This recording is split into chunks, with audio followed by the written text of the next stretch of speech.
Bonjour, je suis Tom Migo de Tom Migo Photographie et je vous l'avais promis cet épisode, je l'attends depuis très longtemps honnêtement et je suis content de le faire. Alors, vous avez vu le titre, le rôle de l'obturateur dans la photographie en flash. Alors, c'est vrai que quand j'avais fait les premiers épisodes sur YouTube, je vous avais parlé des bases de la photographie. Nous avions commencé par le triangle d'exposition en parlant des trois facteurs qui étaient l'ISO, l'obturateur et l'ouverture, votre diaphragme, effectivement. Mais dès que vous introduisez un flash là-dedans, eh bien, ça change tout. Enfin, ça change pas vraiment tout, mais en fin de compte, vous rajoutez des pouvoirs à ces trois facteurs. Et c'est exactement ce qu'on va faire. Alors, au lieu de faire une seule vidéo couvrant tout, j'ai décidé de vous faire 3 vidéos. Et vous en faites pas, je vais les sortir à peu près tous les 2 jours. Donc, cette semaine, vous allez avoir 3 vidéos au lieu d'une.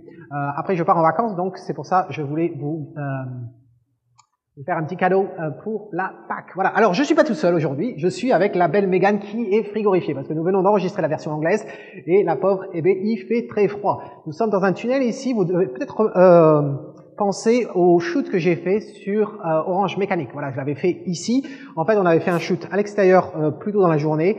Il y avait trop de vent, comme souvent en Écosse, et donc on a décidé de prendre abri dans ce tunnel. Donc il y a peut-être un petit peu d'écho et je vais essayer de régler ça en post-production si je peux. Alors, aujourd'hui, nous allons parler du rôle de l'obturateur dans la photographie en flash. Alors, qu'est-ce qu'on a comme paramètres?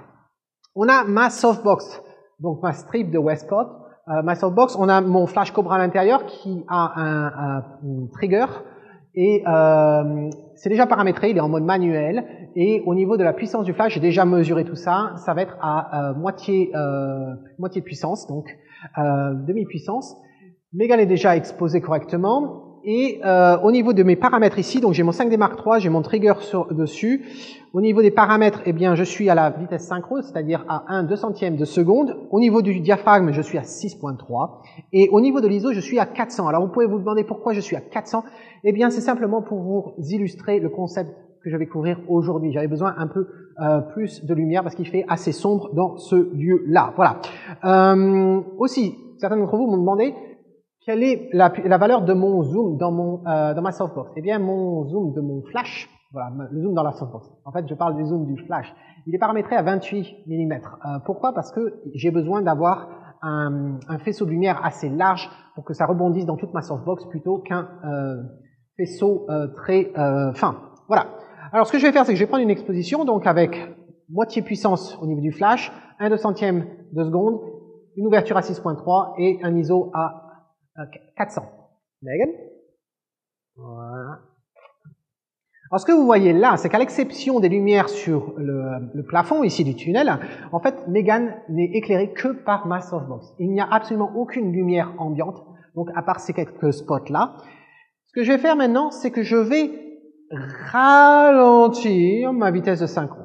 C'est-à-dire que j'étais à 200. Au lieu d'être à 1/200, eh bien, je vais la réduire à 1/25e. Et oui, 1/25e parce que je chute à 24 mm, donc voilà, je vais descendre donc à 1/25e et on va voir ce que ça donne.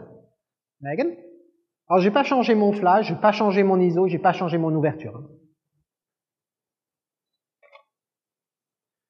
Et qu'est-ce que vous remarquez là? Si on met les deux photos l'une à côté de l'autre, vous remarquez qu'en fait, en ralentissant la vitesse de mon obturateur, en fait, j'ai éclairé ma scène.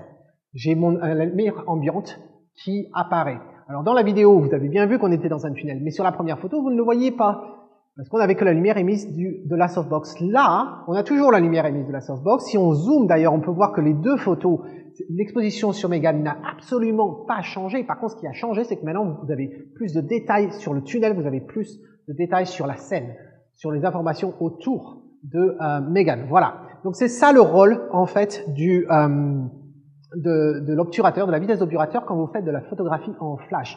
Plus vous allez vite, plus l'exposition viendra uniquement de votre flash, plus vous allez doucement, en fait, plus vous capturez la lumière ambiante. Voilà. Donc c'est tout pour aujourd'hui. Dans le prochain épisode, nous allons parler du rôle de l'ISO dans la photographie avec flash. En attendant la prochaine fois, c'est Tom Migo qui vous dit, si vous aimez ce que vous voyez, capturez-le. Bye bye.